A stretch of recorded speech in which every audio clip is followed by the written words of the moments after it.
This must be a friendship that only we shall have. My advice to you, start drinking heavily.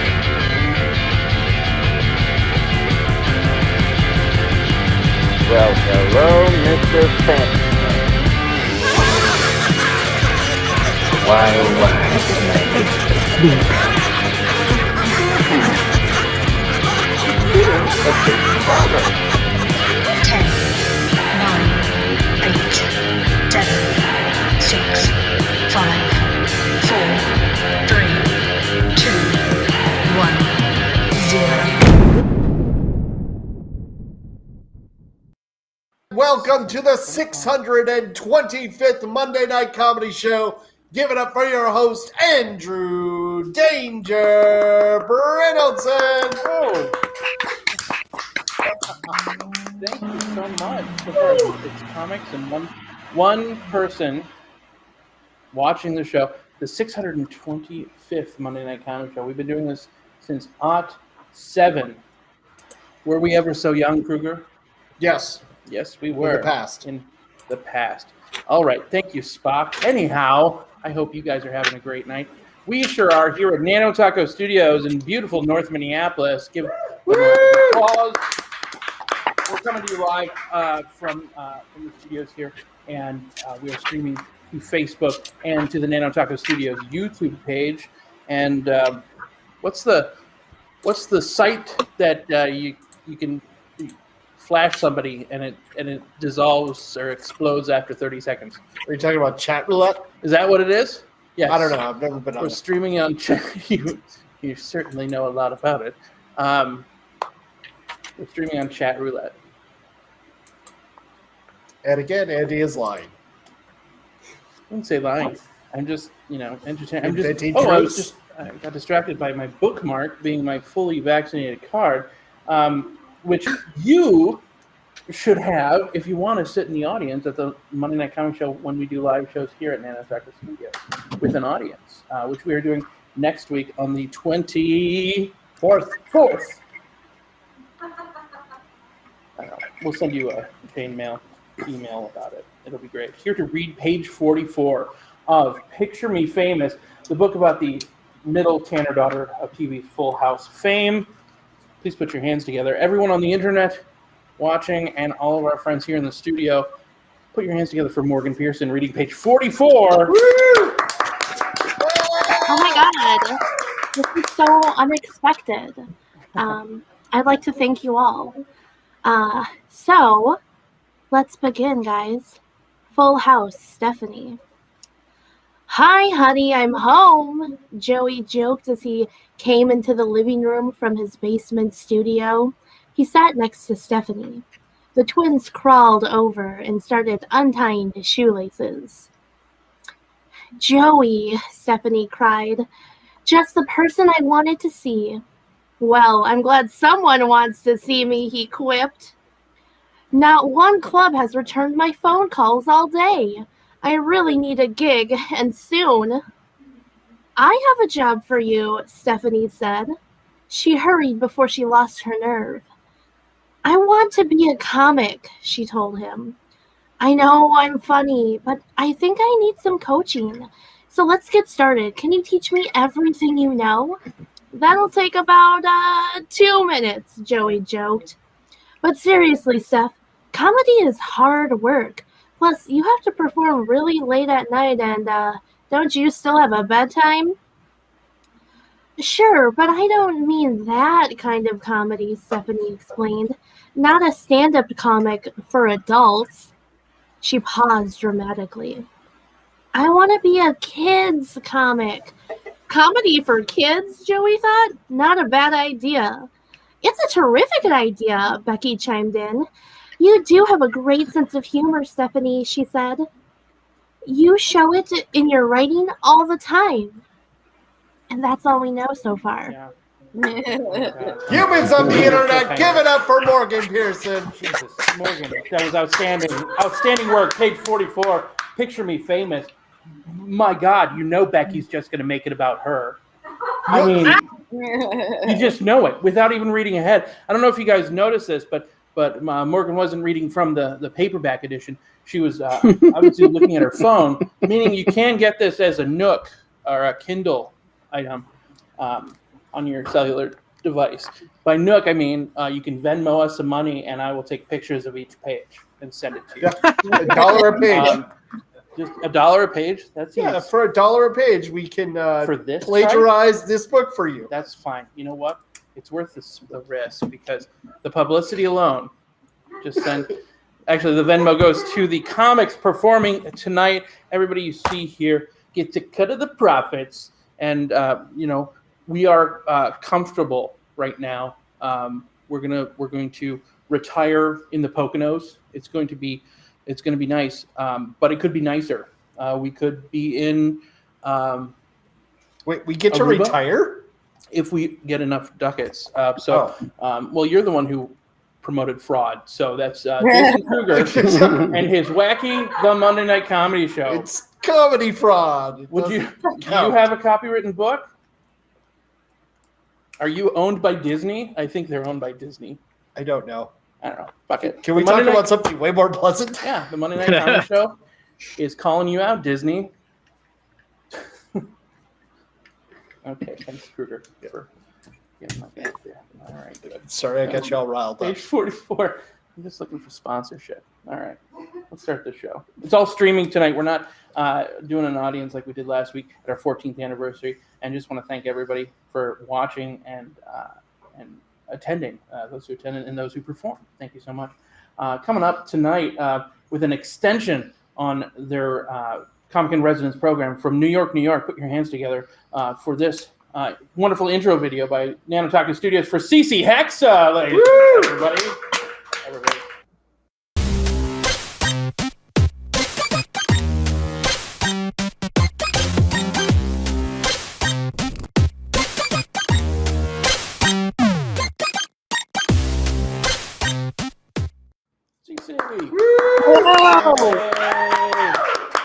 Thank you.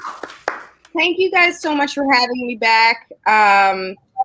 This is such a great show. You guys have been so supportive and wonderful that I am going to mix things up a little, and I'm going to tell you guys a story that's actually it's quite painful for me to go over. It is the story of me winning a hot dog eating contest. And hopefully you enjoy it. Hopefully you're able to find the humor in it. But this is really brand new material. So I know that's the stipulation of the residents, but this is brand fucking new. I haven't said stuff to people before. So this is about 5 years ago when my marriage is falling apart. And this is the summer. I was married for a long time, and it took about a year to crumble. And this is over a summer when we're in our 30s and a ton of our friends are getting married. So we're traveling all up and down the East Coast, going to weddings while falling out of love. And I'm not expecting a lot of laughs tonight. And we stop one weekend at his parents' for 4th of July weekend. We stop at his parents'. There's no weddings. We stop at his parents' for their big 4th of July party. 4th of July also happens to be our 5th wedding anniversary. So we are at his parents' overnight. Just sad, and trying to get through it. And they have this huge party. I just get blind drunk, trying to forget my life. I wake up the next day. I miss breakfast. I sleep through lunch. Finally, my ex, he wakes me up and he says, "We're going to the community pool." And I was like, yes, that is what I need. I need to sit in cool water up to my neck and not move. So I get my shit together. I don't have a bathing suit, so I have to borrow my mother-in-law's bathing suit. My in-laws have always hated me. So this is just, while I tell the rest of the story, just remember that I'm wearing my mother-in-law's bathing suit. I don't know yet where to insert that into the story so that it's funniest, but just picture it. So we get to this community pool, and I'm sitting neck deep in the cool water, just hating being alive. And I hear over the loudspeaker, sign-ups for the hot dog eating contest are ending in 5 minutes. And I just think, this is what I have to do. This is what I'm first to do. So I'm hungover. I'm hungry. I've slept through both the meals that were offered to me, you know. So I go and I sign up for this hot dog eating contest. And I want you to picture the other people. It is basically kids from like a day camp or like the local kids, and this one bro in an upside down visor who's been like practicing since Memorial Day, fucking like ready to eat dogs. And I'm just there like, I hate this. I hate being alive. I'm just like a numb husk shell of a person, a roided out bro, and a sea of 8-year-olds. The contestants in this hot dog eating contest. And so as we're the whole thing, it lasts 3 minutes. It's as many dogs can you eat in 3 minutes. And the whole time I'm sitting there, the guy across is just like trying to in my head. And I'm just like methodically chomping on hot dogs, just completely numb. And what did I write? I was like, this is not Coney Island. You are not Joey Chestnut. His problem, here's why he lost. His problem was that he was all about strategy. He was like balling up the bread and like choking it down and chopping up like he was doing it. And you got to do it for the love of the dogs. Anyway.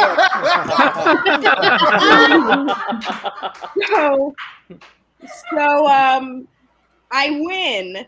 And this guy's fucking pissed. he's like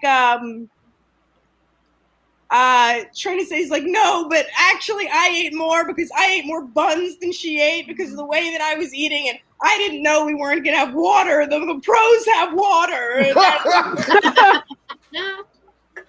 And so I'm just sitting there. I'm like, we get the prize is a $10 gift certificate to the pool snack bar. It's like not something that he should be this worked up about. And so I'm just sitting there. He's screaming at the ref, who's like definitely just a camp counselor. And I thought to myself, behold, I am Cece, devourer of hot dogs. I feel neither pleasure nor pain. I want to thank you guys so much for letting me tell that story. That's all I've got for you this evening, but thank you so much. Humans on the internet, give it up for CC Hexa. Yes. CC, great job from New York, New York. You need to do that more. Absolutely. Keep doing you have that. one more week. We extended your comic and residence program a couple weeks only because you asked nicely, and that's literally all it takes for the Monday Night Comedy Show. Just don't be a dick, and we'll say yes. I appreciate it so much. We will buy your kids wreaths at Christmas, and popcorn in the fall, and geraniums in the spring. Also, we'll overpromise and not deliver things. That, and I will change my home address, and I will become unlisted. But Kruger will help you move.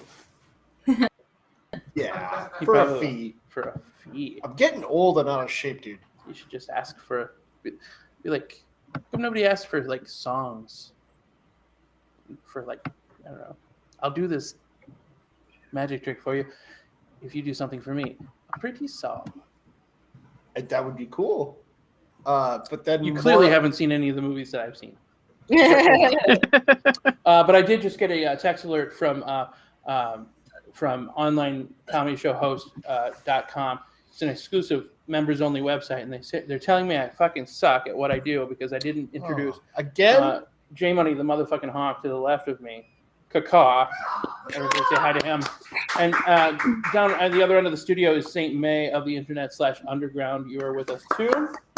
With us as always is Kat, Morgan, and Mercy Victor with Nano Taco Studios, keeping us all well fed with beta waves or what's this? What do TV things emit? Radon? I don't know. No. I hope not. The X-ray, gamma rays. That's it. Gamma rays, the stuff that makes the TVs don't shoot gamma rays. TVs shoot gamma rays, kill your television.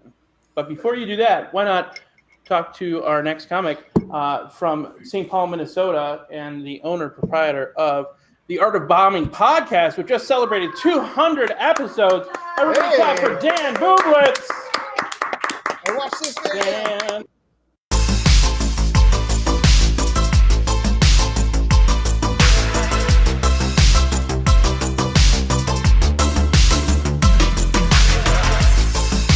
DanBublitz.com. My God. Look at that. Dan Bublitz!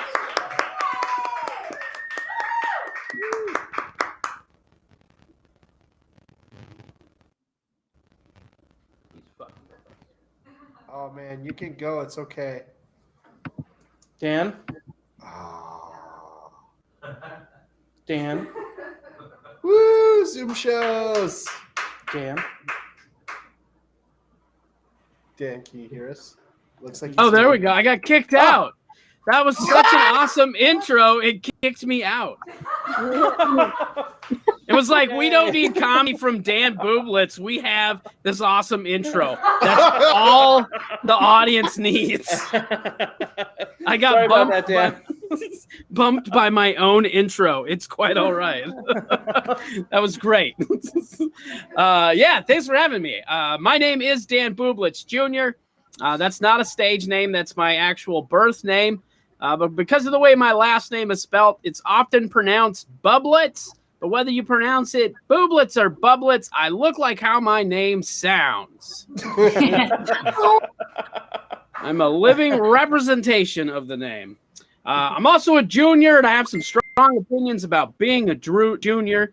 Because I feel like before a parent should be able to name their child after another human being, that other human being should have some kind of a legacy started, or they should have done something, you know? And I feel this way because my parents were very young when they had me. My dad was 18, my mother was 17. So the only thing my dad had accomplished then was knocking up my underage mother.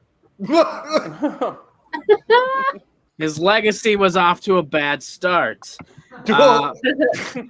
But I guess on the bright side, I need to be thankful that I ended up getting named after my dad, because my dad wanted to name me after my grandfather, and my grandfather's name was Clarence Bublitz, which is another name I look like how it sounds. It's the name when you think about calling tech support, Clarence Bublitz is what you visualize showing up. That's what I got going on here. I did have an interesting upbringing, though. I did, because my dad used to be a marijuana token hippie. Now he's a gun-toting conservative. The moral of that story is, if you smoke marijuana, please do not stop. And I often think about this now. I'm pretty sure he missed the nail by having me be a junior, because we're very opposite people. Very opposite people. But I was also raised religious. We were a religious family. And when I say we were a religious family, what I really mean is my dad figured out he could send me to Sunday school on Sundays and get free daycare because he didn't go to church.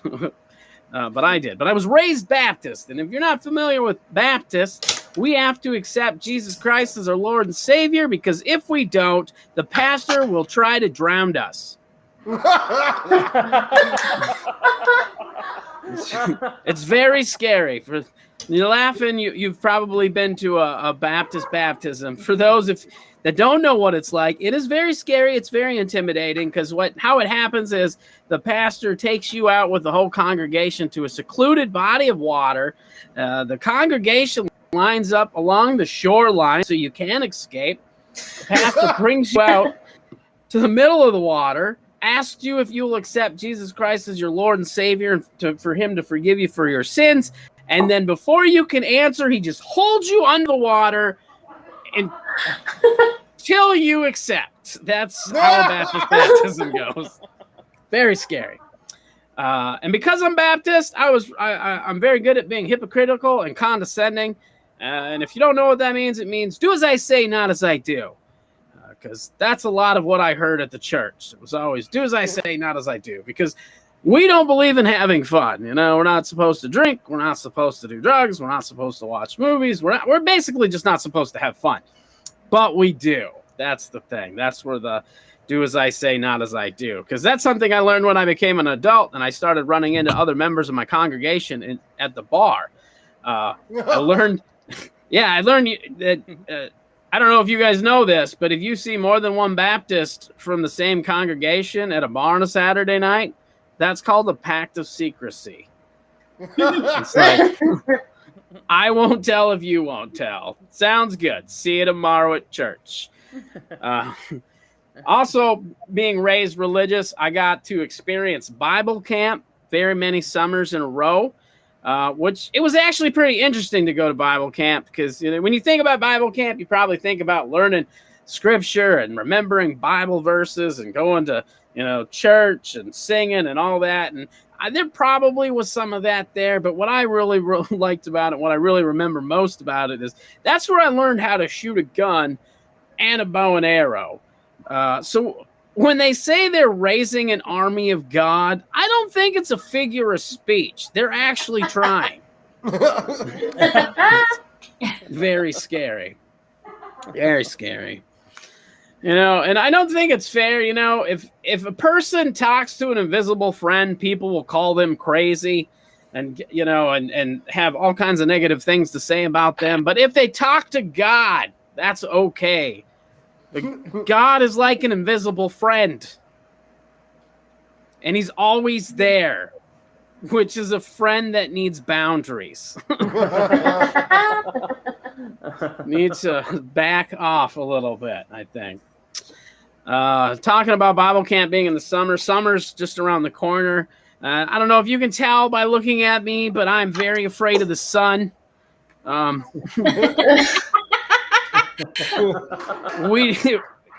don't get along with the sun. I got two colors. I've got pale and crispy. Those are the only colors that I have, and I get it too. Like I see, I'm like one shade away from being transparent, I'm so pale, I look like the ghost of a ghost. That's what's going on. In fact, last summer I was out doing yard work and I put on some sunblock and I couldn't tell if I put the sunblock on. And then that's when I realized my skin tone color is just sunblock. That's all it is. Oh man, I'm getting older. Think about being older quite a bit because my body's changed. Another observation, I don't know if you could tell this either, by this big forehead, but I don't have a lot of hair left. And it happened fast. Like I went bald fast. One day I woke up, my receding hairline was just my neckline.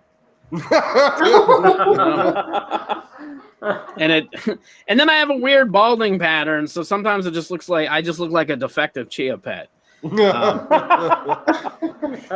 it's interesting because like all the hair on my head just like did a 180. It just like flipped, like when I was younger I could barely grow facial hair. Now I can barely grow hair on the top of my head, and I can grow hair like everywhere else on my body except for the top of my head, which I just think it's my body hair is just trying to taunt the hair on the top of my head. It's like, haha, we can grow, you can't. It's a bad deal. But there's some pros to this. When somebody tells me to get a haircut and get a real job, I'm like, I'm one step ahead of you. That's right. I don't need the haircuts. But because I'm bald, I'm also a big advocate fan of wearing hats. Hats are my thing. I think hats are great because for a bald guy, a hat is like a superpower. I just put it on and suddenly I'm a different person. I'm just undercover. That's very empowering. It's like the hat is like a bald man's cape. You put it on, you're somebody else. It's great. But like I said, I understand what's happening because the hair that doesn't grow on the top of my head does grow everywhere else on my body now, except for one area. It's really weird. From my knees to my ankles, it's super smooth. It's so smooth, it feels like I shave my legs. Yeah, so bad. So when I get undressed, it looks like I'm wearing a sweater dress. You're welcome for that visual. Everybody's trying to unsee that now. And you're welcome. I'll leave you guys with a few one-liners. We're getting close to my mark here. Like I said, I have a very distinct look. I'm very well aware. I look like a dad that never gets mad, but is always disappointed in everything you do. And because of that, I'm not very good talking to people socially. I saw a pretty girl one time. I asked her for her phone number. She told me I had no game. So I pulled her stool out from under her and screamed Jenga. Oh my God. And not to brag, but I have dated a model or two in my day. But they were hard to get because I had to put them together myself. And I'll leave you guys with this final thought or this final little joke. I never grew up. I just grew out. Now I'm looking for a seamstress to take me in. And I don't care what anybody says. That's a well-tailored joke. Yes. And see how I sewed that together? Give it up for Jan Bublitz. Oh, Monsieur Le Soleil himself, Mr. Jan Bublitz from St. Paul, Minnesota, owner and proprietor of, once again, the Awful Service, or not the Awful Service, good Lord. I know so many Wrong podcasts. podcast. I'm sorry. Art of Bombing podcast. Sorry about that. Who's just celebrated your 200th episode. Congratulations. Thank you. That. And can you tell everybody who your 200th guest was? Yes, it was legendary Louis Anderson. Woo! Yes, you guys. From the cartoon Life with Louis and Nothing Else. Nothing else. Because that is super the best thing he's ever done is that cartoon. And if you don't believe me, I will fight you. Kruger, you feel like getting in a tussle today? You never want to actually fight me. Oh, shit. That was menacing. Wow. God damn. So scary. no lighthearted banter tonight at the Monday. You're always like, fight me, hit me in the arm or something. And then you get really sad when I do. I only ask you to hit me when I feel invincible. Uh-huh. And that's... And then I prove that perhaps you should be more cautious. We're like a married couple from a 70s sitcom. We're the Ropers. I'll let you decide who's who. But while you're deciding, let's show a video that you can watch by going to YouTube and liking the Alchemical Cocktail Lounge with John Wheeler. Here is an episode of that video. What is the true meaning of the check engine light? Enjoy. There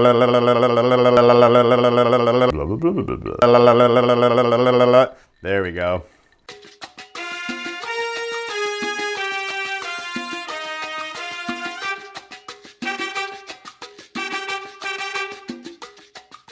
We didn't have a lot of money when I was growing up. Is a lot of people's favorite big fat lie to tell. Until they eventually let it slip that the very first job they ever had was the one they went to college for. Then they'll try and double back and be like, hey, well, I mean, I had to do chores to earn my allowance, okay? I had to pay for my own horseback riding lessons by helping my dad watch the jet skis. And I'm like, oh, okay, whoa, you had a dad. Here's how you can tell if somebody's family had money. if they react to the check engine light coming on in their car with more urgency and concern than they give to the oil light. I was with a girl one time and the check engine light came on in her car. And she was like, shit, we have to take it in right away.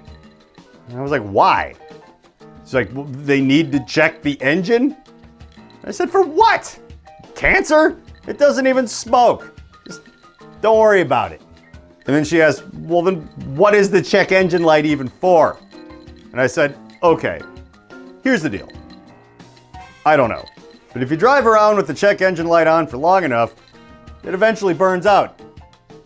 In a 1994 Toyota Corolla, it only takes about 3 years. Newer cars probably have LEDs though. And she said, okay, well, don't engines need like oil and stuff? And I said, yeah, that's why all of those things have their own lights. She was like, what? She had no idea what the oil light was, because her parents could afford things like regular oil changes. The first time she ever saw it was in college, where she discovered that if you drive around for long enough with that particular light on, eventually a little genie comes out of the lamp and buys you a new car.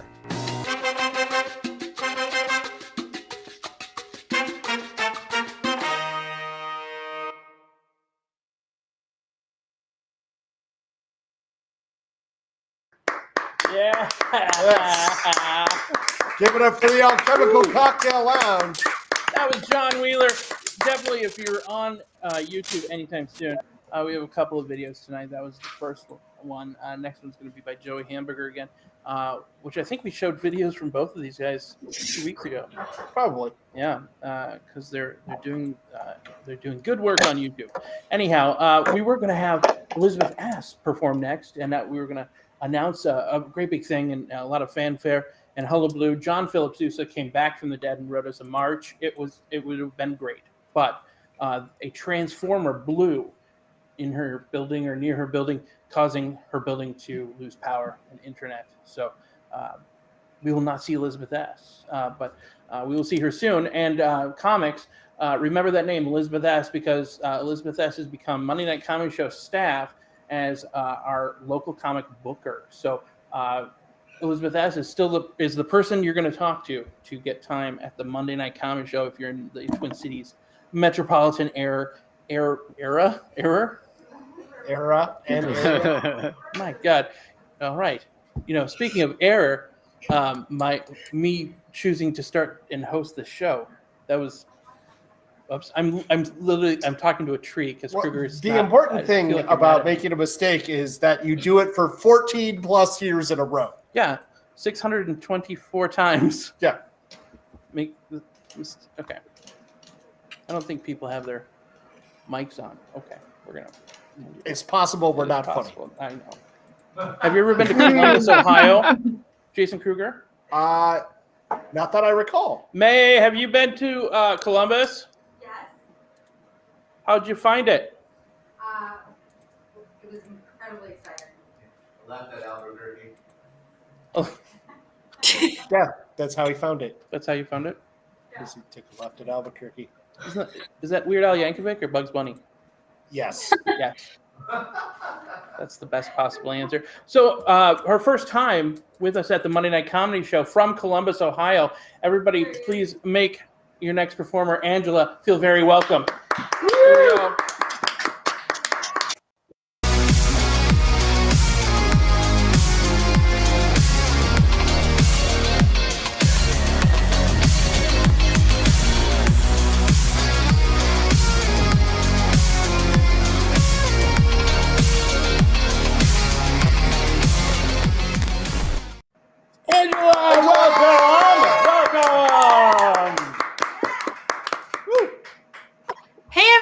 I forgot about the intro, but thank you so much for having me here. Yes, I am coming in from Columbus. I am not from Columbus. I'm from New York originally, so there's that. I just happen to live here now. I moved out here for a relationship that didn't work out, so that's fun, but at least my job is still good here. But during my time in Columbus, like before the pandemic, I was involved in the comedy scene here, and I don't know if anybody remembers how live open mics went, but there's always some goofy people that show up at open mics. And I remember this one time a girl came up to me and she was really irritated about all the men that were on the scene. And she comes up to me and she's like, Angela, I'm so sick of all these men that are here. You need to join me. We can go burn down the boys club. And I said, I've got a way better idea. Why don't we just look at all these comics that come in each week and just pretend that we're on a really trashy version of The Bachelorette? So I've got some contestants for you tonight. Would you guys like to know who this week's contestants are on The Bachelorette? Well, I'm about to tell you. Our first contestant, his name is Dave. He's 27 years old, unemployed, and lives with his mother. He hasn't showered in 2 weeks. And he has this... he has a set that he performs, but it's the same 5 minutes that he's been performing for the past 3 years. His special talent outside of comedy is that he writes verbal diarrhea tweets on Twitter all day. One time he got 3 shares on a tweet, and then he bragged about how he went viral. Oh. Our next comic or contestant of tonight, his name is Tyler. Unlike Dave, he does not live with his mother, but he lives in his van. He's 32 years old, unemployed, and he hasn't showered in a month. He did walk out in the rain the other day, so that kind of counts. He stinks of BO and weed because right before the open mic, he smoked a huge blunt. And he tried to mask it because he found an old can of Axe body spray in his car, so he just sprayed it all over himself and stunk up the bar. He has a very notable attire, how people are able to identify him, which is mismatching socks with slides and cargo shorts and an old oil-stained T-shirt. And he's not very funny. So when the audience doesn't laugh at him, he starts swearing at the audience when he performs. Until he's eventually asked to leave. And our final contestant of the night, his name is Bob. He's 47 years old, broke, and recently divorced. But he's somehow better than the other two because he lives in a studio apartment. He has this really sweet bed that pops out of the wall so he can impress the ladies. His favorite pastime is going up to women that are half his age, and he says charming things like, hey, it's my divorce anniversary this weekend. Want to go out to dinner? I really wouldn't recommend that because the only thing he has to offer is sandpaper sex.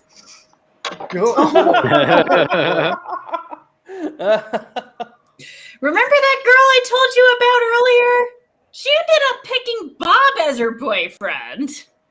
I don't know what that was all about, clearly. So all I learned about her is that she has some major daddy issues. I hope she enjoys the pull-out bed. Anyways, I'm in the last year of my 20s. I am 29 years old, not quite 30. I just lie about being 30. But I realized that entering a new decade, I want to rebrand myself. How do I want to present myself to the whole world? My 20s have been filled with dead-end jobs, terrible bosses, loser boyfriends, fickle friends.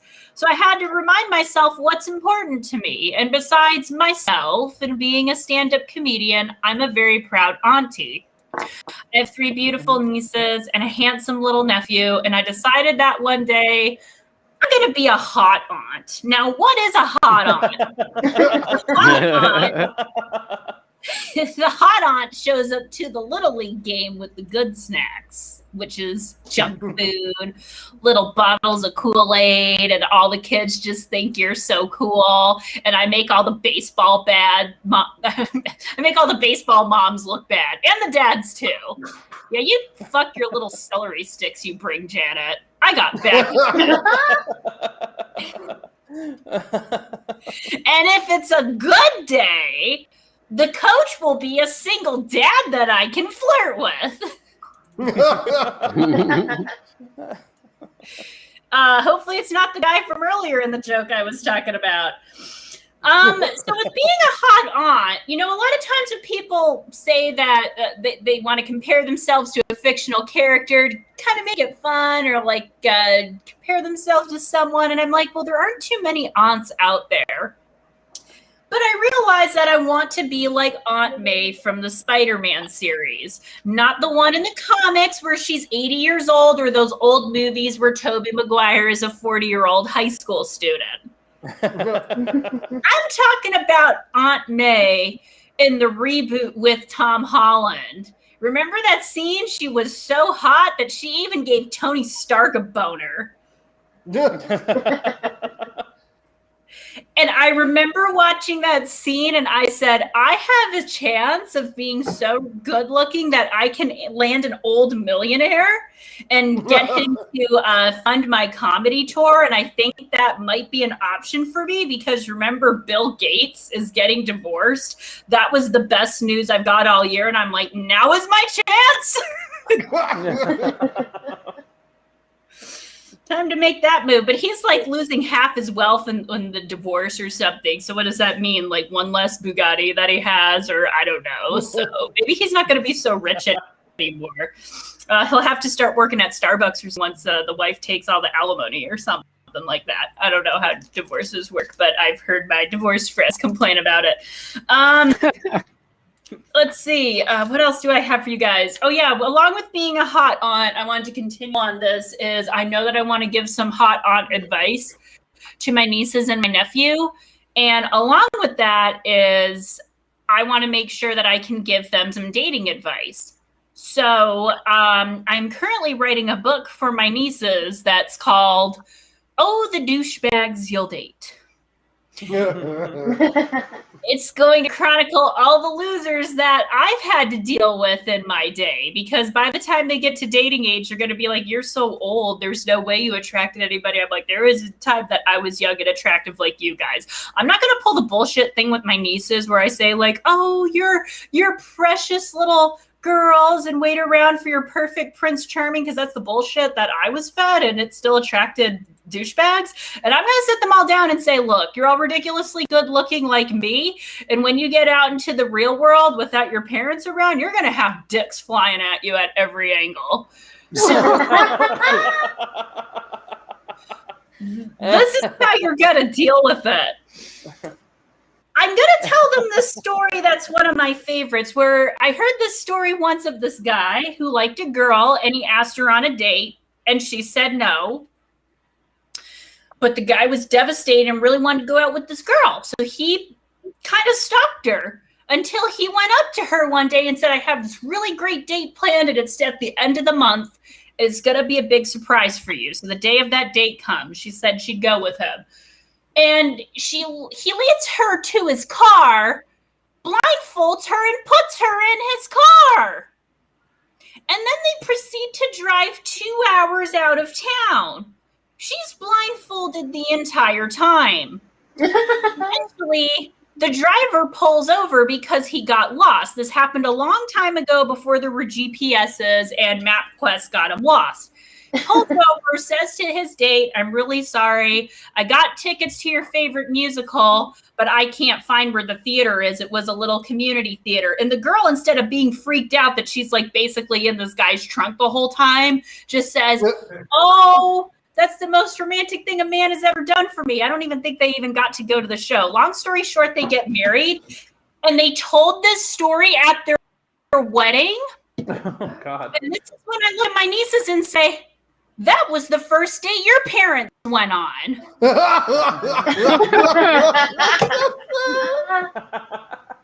This is why I have to tell them these things. At the wedding, my dad was laughing his ass off during this story, and people question why I don't trust my father when it comes to dating or any type of guy because of that poor. He raised a son that did that.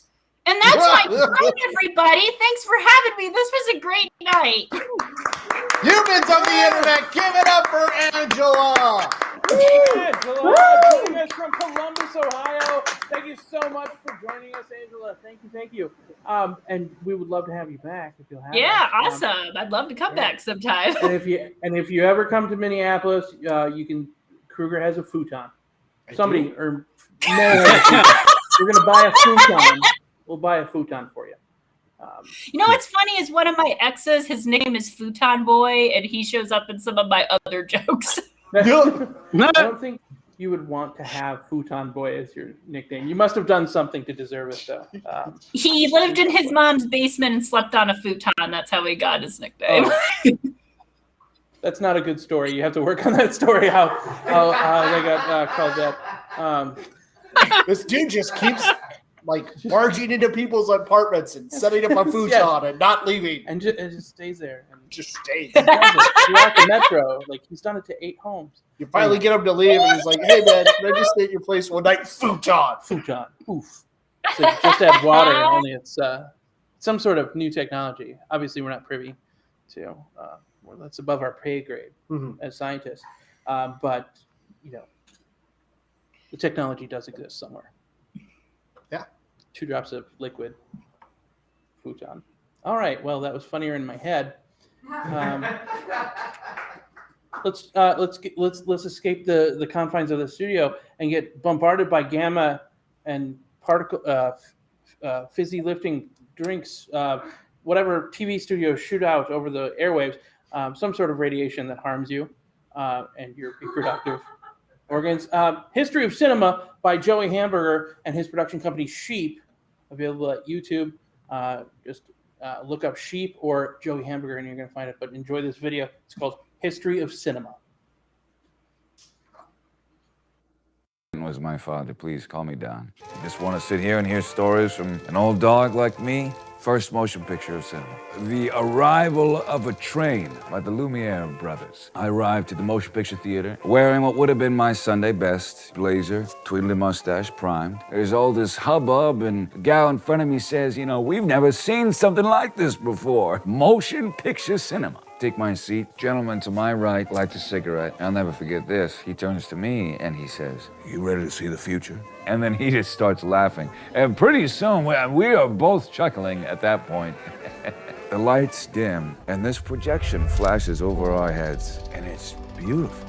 This stunning black and white silent imagery. People moving around in clear detail that look close enough, and maybe even real enough to touch. Now, we were really in for it at this point because we had no idea that something far more startling was on its way. This movie, this first motion picture, was called Arrival of a Train, first motion picture. There it is, this train in the distance, this faraway image, for now, a steaming, jolting locomotive, but it is moving towards us. Chugga, chugga, chugga, chugga, chugga, chugga. And this voice stammers behind me. That train is coming right at us. Chugga, chugga, chugga, chugga. And I'm thinking it too. This train is coming right at me. Chugga, chugga, chugga, chugga, chugga, chugga, chugga. And it's barreling and barreling and moving and moving and moving, looking like it's gonna burst right through the screen and into me, and it comes in and boom! Hysteria. The audience jumps and I am just screaming, "Oh, we're dead! Oh no, we're dead! Trains killed us all! Why does heaven look like a motion picture theater?" And then these claws and talons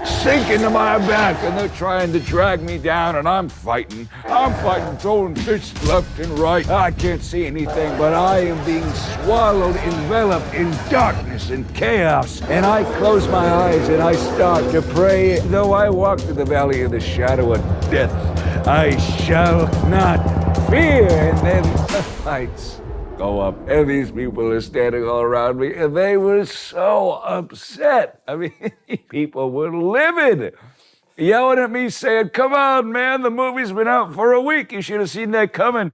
I sit down and fist blooded, pants soaked, and I stare ahead to that silver screen, and I soak in a brave new world.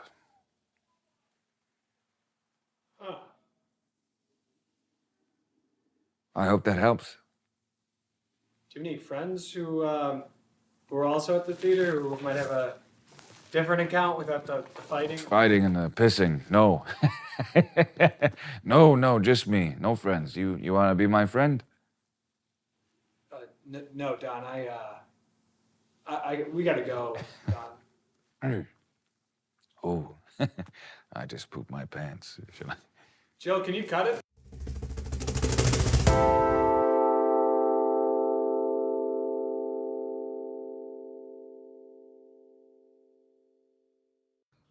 Humans of the internet, give it up for History of Cinema by Sheep Theater. Oh, once again, go to YouTube and subscribe to Sheep and or Joey Hamburger, and you can see a lot more videos too. Coming up next is one of my favorite comics in the Twin Cities metropolitan area. If you don't believe me, just wait. Everybody, put your hands together for the one, the only, the Morgan Pearson intro video.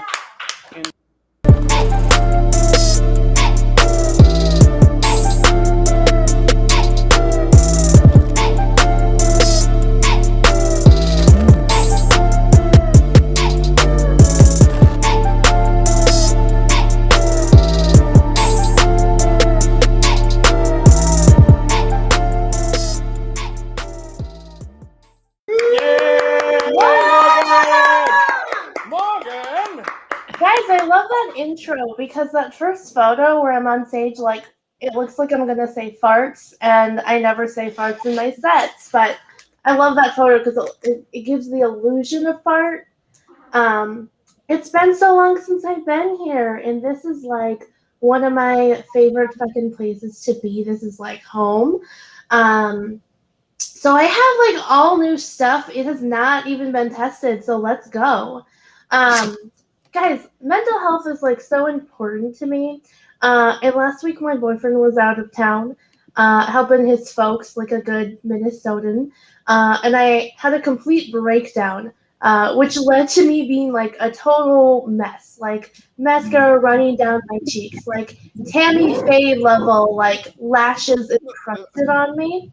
That's, like, the best mess I could think of. You know, going to jail for God mess. And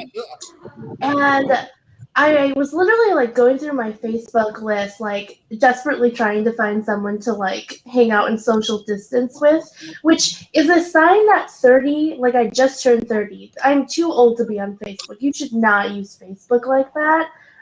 Ridiculous. And the whole time that I'm, you know, like, having this meltdown, I'm also thinking in the back of my head, kind of the most important thought, which was, why is my boyfriend such a freak and likes his family? Like, that's not normal, right? Like, he's like a millennial. Like, his parents are supposed to be, like, racist so that he'll hate them and then spend all his time with me. And then I don't need to reach out to all my friends on Facebook for help. But, you know, instead his, like, family's very wonderful and he loves them.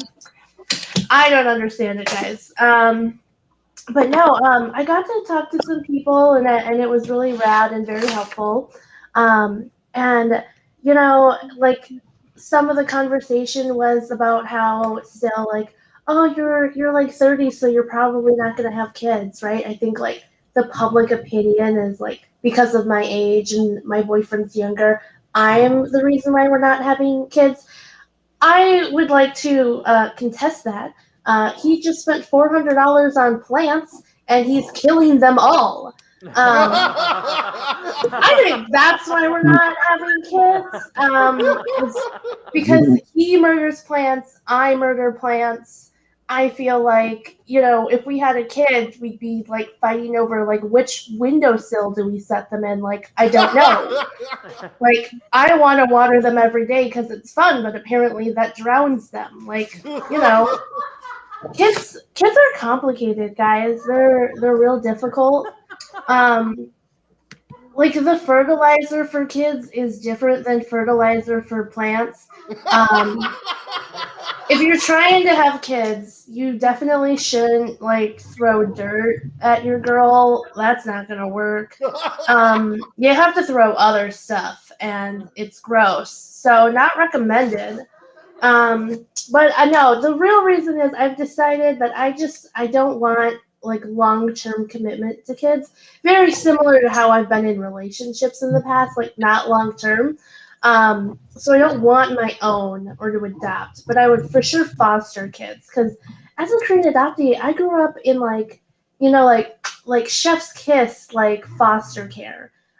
Mainly because I was only in foster care for 4 months, and then I was adopted by a rich white family. So, like, You know, I nailed it, guys. Like, I'm the real life Annie. For sure. But like in America, we send foster kids around to these different homes that are like so terrible, and they just use fucking trash bags. And I'm sorry, like, you know, I'm not like an America First person, but you would think that this country who can like have a cartoon character for a president and then like another cartoon character for a president could at least get kids fucking bags that aren't trash bags. Because, like, to me, like, these kids carry the most precious stuff in the world to them, right? And, like, the most precious thing I would put in a trash bag is probably, like, a lambskin condom, you know? And, like, some of you probably think that's weird, but, like, seriously, those things are very expensive. They're, like, $30 a box, guys. Like, they are luxury. They are so precious.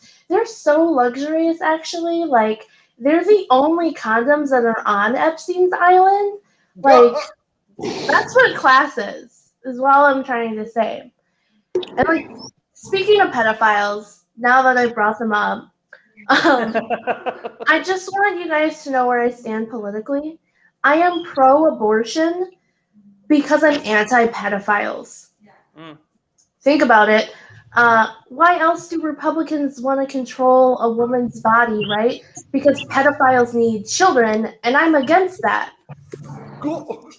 So I'm just saying, guys, I'm trying to save children in a multitude of ways. But, like, weird question. What is the point of sucking dick? Anyone? Unrelated to what I've been talking about. It's so funny because the show opened with a hot dog story, and I have so much hot dog story too. It's weird. It's very weird. I feel like we, you know, are like mind melded together or something. Because, like, here's the thing. I think blowjobs are like the most potentially dangerous, creepiest sex act ever. That being said, fucking love them. It's fun. It's fun. But here, like, who decided was like, let's put the delicate penis inside of a hole that closes and is full of teeth? Cool. I just think that is fucking crazy. Because, like, it's kind of like eating the world's worst hot dog, you know? Like, there's no chewing. There's just, like, awkward sucking. And, like, you can't put mustard or tomato or celery salt on it, which is how I know you should eat a hot dog. And, like, God forbid I, like, try and put a hot pepper on it. Like, guys get real upset about that for some reason. And, like, I guess the only thing, though, is, like, at least, like, the blowjob is only 25 calories in the end, where, like, hot dogs are, like, 300 and up, guys. So, like, I guess, like, you're saving me a lot of, like, I know, calories. But, like, the thing about that is it's sad that it's only 25 calories. Because that means, like, the big, thick load you all want us to, like, scream for and beg for is actually less than a fucking teaspoon. That's how small it is, guys. And, you know, with that, it's, like, not even, like, half a gram of protein. And all I'm saying is, if you want me to be on my knees sucking your dick, like, you at least need to give me enough of something to replenish myself afterwards. Like, this is why we want you guys to take us on dates. Because I got a carbo load up to make up for what God didn't give you to load. It's so much work, guys. It really is. Back to plants. Fucking love this. I got a Venus flytrap, and, you know, I was looking up how to grow them bigger because I want a monster trap that eats big bugs. And being like the dumb old 30-year-old that I am, I just immediately started Googling like how to grow bigger, and the first search result was balls. And of course I immediately clicked on it because who could not click on that? I have a lot of questions about this, guys. Like, first of all, how to grow bigger, and then balls is the first thing, meaning like guys are more worried about the size of their balls than their penis, which is mind-blowing, incredible. But also, it's like having tiny balls, ironically, huge issue, and like we never knew about it. Because like when I look at a naked man, I'm like, big bit, small bubbles. I'm so sorry. I used to date some British guys, and I'm really trying to work that in somehow. But normally when I see a guy's balls, it's mostly like, how am I gonna fit those in my fucking mouth? Because I'm shockingly small mouth for an adult woman. But it's okay because, ladies, if you didn't know, and men too, for everyone, I don't care who you are, it's a law of physics. What does not fit in your mouth will definitely fit in your ass. It's just science. It's just science, guys. Breaking news.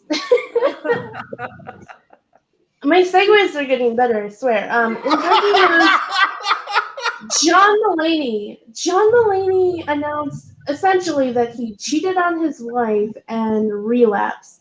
And now that my hero is dead, I have absolutely nothing left to masturbate to. It's real sad. He was the last guy wearing a suit, and now what are we supposed to do? It's just sad.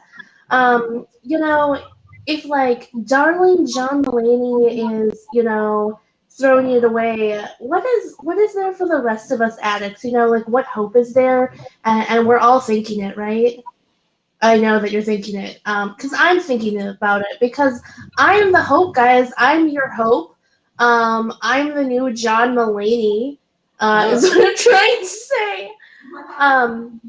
Because, I'm actually going to be 5 years sober of sex addiction on Sunday. So it's huge. Thank you. And that's right, guys, because unlike your mom, who likes to get cream pied by your dad to make babies. Yeah, think about that. I don't do that. Unlike your mom who wants to fuck the milkman and like the delivery man, I hope, and the Amazon guy, the only dick I'm eating is my boyfriend's hot dog. And he accepts that I'm Korean and lets me put hot peppers on everything. And that's what I call stamina. That's what I call, like a true guy's whatever.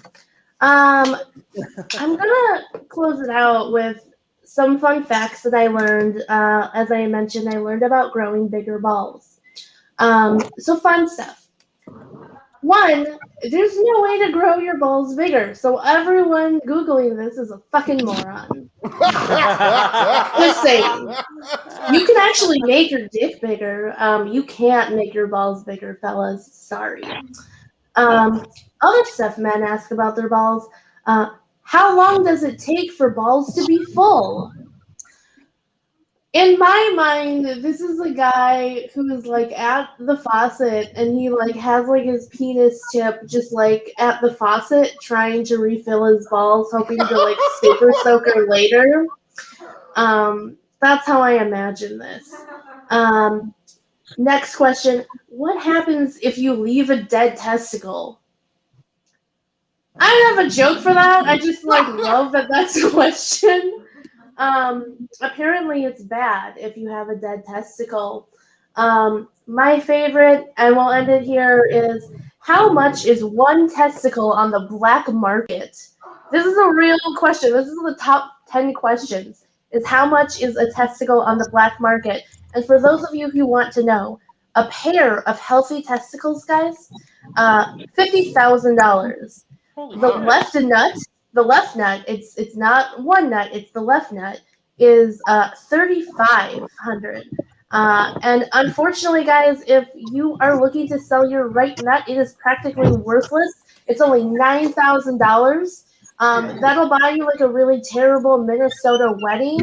And it won't even pay off your student loan. So I just want men to know your right nut is worthless. And if any of you want me to eat hot peppers off your dick, let me know. Thank you. I'm Morgan Pearson. Humans of the internet, give it up for Morgan Pearson. Woo! Morgan Pearson. Minneapolis, Minnesota. Just to recap, Morgan, through your research, you balls cannot grow, but dicks you can get to grow. Dicks, you can cut the tendons inside of you, and it allows it to go bigger. Okay. You're welcome. I'll see you later, Andy. So I was just writing down some keywords for later. Are you all having a great time tonight at the Monday Night Comedy Show and watching online? Couple of you, yes. No, there's yes. Well, you know what you can do. You can, if you do have the means, donate to our Venmo, and we will spread the Venmo love to all of the performers tonight. If you don't do Venmo, hopefully you do Cash App, which our Cash App is $MNCS 69, and then you giggle like a 13-year-old. There it is. Being devoured by Bruce the Shark is. It's a piece of the pie. It's a metaphor, and it's an analogy. It's a fable. It's a oh my God.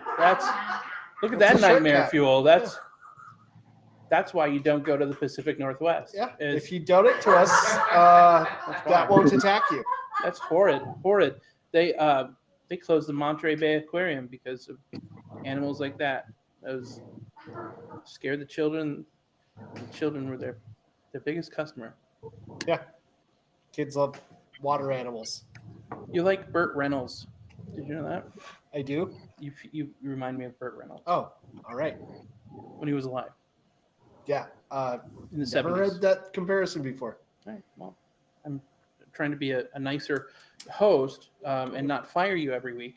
Oh, that's nice of you. Yeah. You know who I wish I could fire? Whoever signed the real estate documents for this next performer to move up to Zimmerman, Minnesota.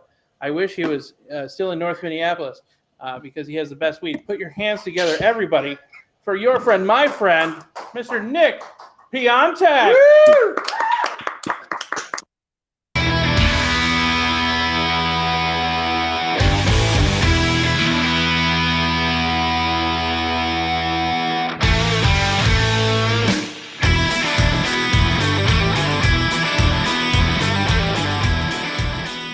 Naked. Remember that?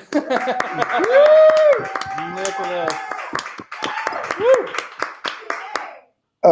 I was actually the real estate agent that signed the document, so I'm double to blame for that one, Andy.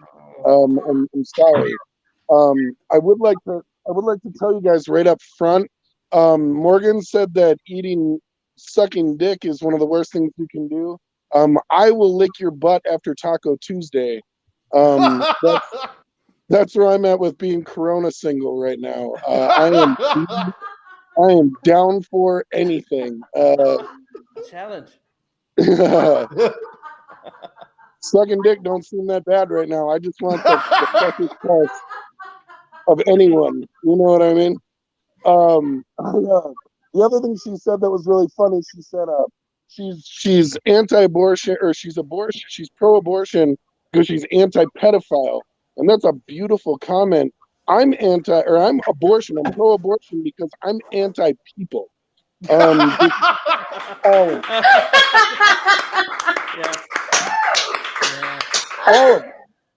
mean, at this point, and this is not going to be a popular opinion, but I'm pissed Corona didn't take more. You know what I mean? Like, I hope the next one, it's more specific and it's not like sweet old people. I hope that it's just anybody who can't wear a mask to get a vaccine, just goes, and we just don't have those people anymore. They've shut my nephew's elementary school down here in Zimmerman down 4 times because the parents are sending kids to school with Corona symptoms. So thank you, Redneck.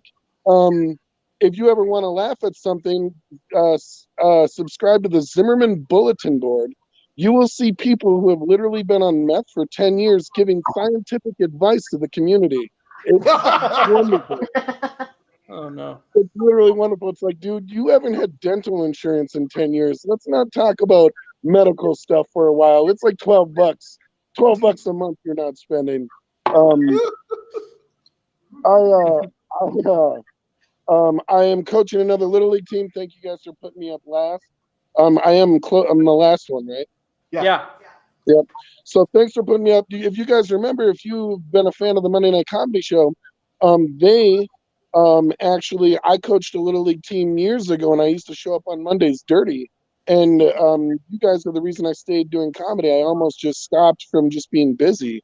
And I love you. And it's I'm getting, now the Corona's ending, it's starting to pick up a little bit. But it's also funny because 1 in 12 was my first Little League team, and they let me have another one. And that just kind of shows how sucky parents are. We had 25 people on our sign-up list, and literally, it said, "Do you want to coach?" And me and my nephew were the only ones who wanted to do it. Hold on, my sister pulled up bumping music, not understanding that I'm doing a show. I wanted to do it from the outside. But when this time they actually did a semi-background check on me, and I got a little nervous because I got a DUI from the Monday Night Comedy Show like 10 years ago. Ooh, and everything, but I was like, I wonder if they're going to mess with me about my one DUI. And then it got down to the test, and it said, have you been convicted of a felony? And then it said, have you gotten 3 or more DUIs in the last 7 years? Wow. So to coach Little League, they're like, you haven't went to jail for a serious alcohol problem, have you? Because then we just need you to explain. And then it said, if yes, explain. Like, I got fucked up and kept getting caught. That's my explanation for that. You know what I mean?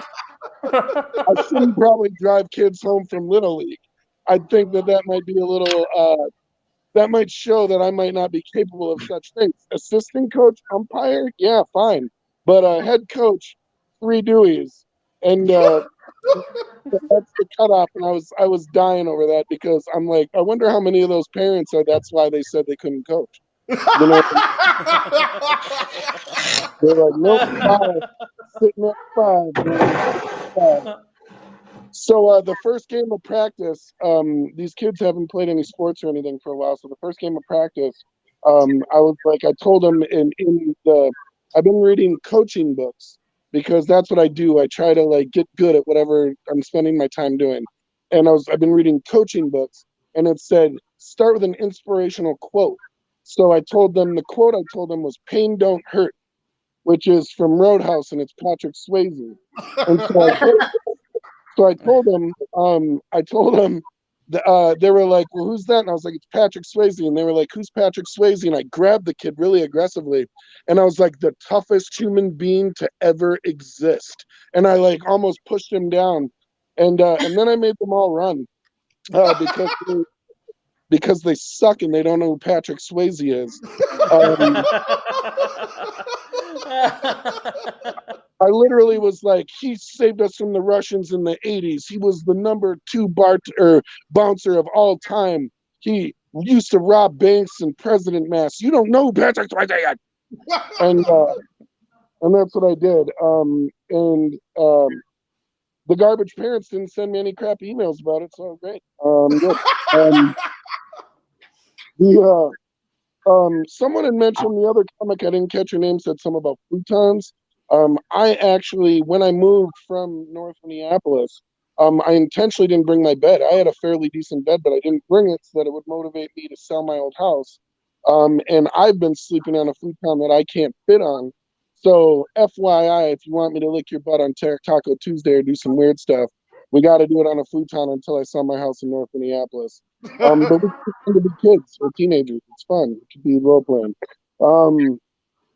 My house still isn't sold in North Minneapolis because the newest thing is raccoons moved into my attic.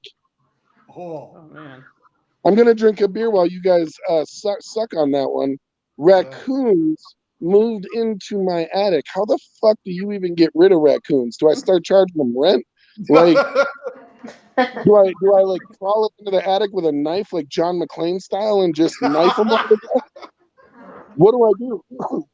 So what I did is I Googled, how do you get rid of raccoons, and Plunkett's came up, a exterminator company, and we were renting. I was writing this email, but the problem was I was writing this email at about 9 o'clock on a Saturday, so I was a little fucked up, and the comedian in me, I haven't gotten to tell a lot of jokes. So every email I have to send has to be sort of funny, or I'm dying here. And so the email I sent is, I said, raccoons are living in my attic. Please help. They took my kid. It was the smart one. Thank you.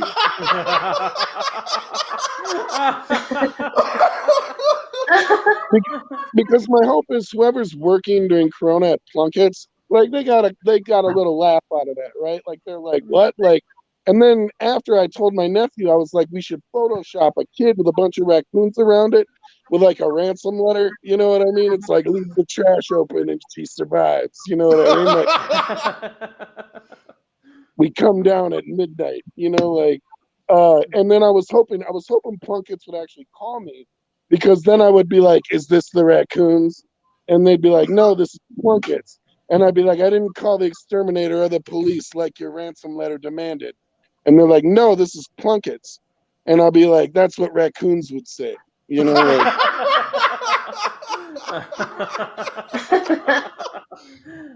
it is what raccoons would say. You know what I mean? They're living there rent-free, those little shitheads. So the best part of this is to get rid of the raccoons, it would cost me $500, which strangely enough is exactly what I would charge a family of raccoons for rent in an attic. $500. So it's like, do I just call it a wash and let the new homeowners find a little present upstairs? Or do I get them to go? Actually, what I'm going to do is I'm going to make my 12-year-old nephew climb up there and weed them out, and then I'm going to stab them as they come out. Because the actual law is, if I hire someone, they have to live do it. But if it's me and them, it's me and them, motherfucker. After a year and a half of Corona, I will knife fight raccoons. I will do that right now. One of you films it, we'll make a sketch. Someone yells "World Star" at the end. It'll be a great time for everyone.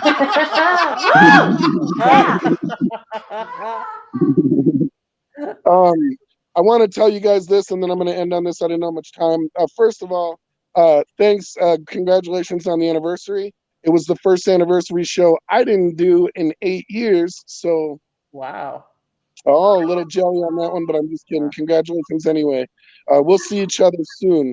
In real life, I'm half vaccinated.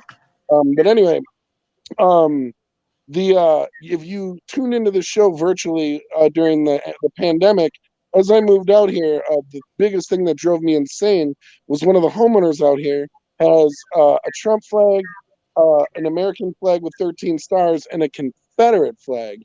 And I promised everyone at the Monday Night Comedy Show that I would steal that flag in the name of America, because we won that war, right? And I feel like I can just go. I don't know what the word is. What is it like? Not reprimand. Not liberate, but like where I can take it because you surrendered it. You know what I mean? Like repossess or something of that nature. But I promised you guys I would do it. And one night I was drunk enough where I was about to do it, and I drove by the house, and somebody else already did it because it's gone.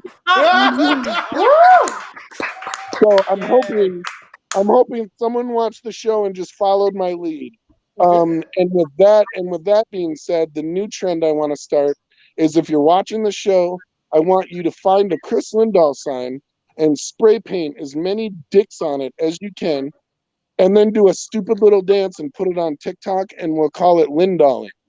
But you gotta do like a stupid dance on TikTok, and then we will get every Chris Lindahl sign that you will ever see and have a big giant cock on it. And then we can go back to normal. After that happens, then we can go back to being normal. Only then. Can we do that? Maybe. Also, I'd like to point out that my nephew told me that I don't look very coachy, because most of you know I don't dress I don't know. I don't, whatever. But this is the outfit that makes me look the most Caucasian that I ever go. I'm wearing a Bill Belichick hoodie. And then you see these shoes right here? These are cross trainings. You see that? So I just lost 2 black friends today wearing this outfit to Coach Little League. Elk River Team 3. Team 3? Yep, that's what we are. Woo! Yep, team 3. So, and yeah, I miss you guys. I can't wait to see you in real life. That's what I got. Taco Tuesdays. PM me. And let's get back to normal. Humans of the internet, give it up for Nick Piontek. Are you guys waiting for me to help? Oh. Nick Piontek, you are a troubled spirit. I am. Do you like my beard? Troubled spirit. Let's hear it one more time for Elk River Team 3. Woo! Yes, who I would like to somehow sponsor. I don't know how. Yep. Maybe we can get. I Some don't of those, think you know, that those, they would. I don't think they would understand the Taco Tuesday jokes, but maybe in a couple. You ever have years. those? They had the little tinfoil lids, and they looked like grenades, but they were little barrels of. Oh yeah, fruit the little juice. barrels of just flavor. Yeah. Oh yeah. Yeah. It's just strictly sugar. And flavor. Fruit punch was the best, the red one, but I was fond of the lime for some reason. Yeah. So anyway, Elk River Team 3. Maybe we can buy a bunch of those. Go to Costco. Are y'all gonna get a name that isn't just town number? No, we came. Yeah, Nick. We can you get a better- actually. you're We muted. actually came to the conclusion today that it was Gavin. What did we call the team? The Rockets. We're the Rockets. Yeah, I like that. That's The we Rockets. decided that today. I've been calling them the little All Lopezes. right. Well, Nick, and one more nobody time gets for the Nick joke. Piontek, and let's keep that going for everybody you saw tonight. I don't think they're Hexa, hidden. Dan Bublitz, Angela, Morgan Pearson, and of course Nick Piontek. Our friend Elizabeth S. Could not make it, so hopefully she will be on stage soon here in studios at Nanotaka Studios. If you want to perform here, send us a polite yet firm message stating that you wish to be a contributing member of our little community on our Facebook page. Make your message out to Elizabeth S. if you are in the Twin Cities metro area, aka local comic, and then so address it to Elizabeth S. For out of towners, just address it to Radicool Prime, that's my Transformer name. Yep, that is That's his transformer. Radical Very proud Prime, of it. and it's cool, and it's because it's rad, cool, rad Prime. My name's very leader of original, the boss. Autobots. That's cool, and that's me. All right. Well, I'm gonna cross that joke out and strike that from the record. We have a lot of these lineups that we print out every week. 626 of them, to be precise, or 625, and a lot of them are redacted for stupid shit that I say.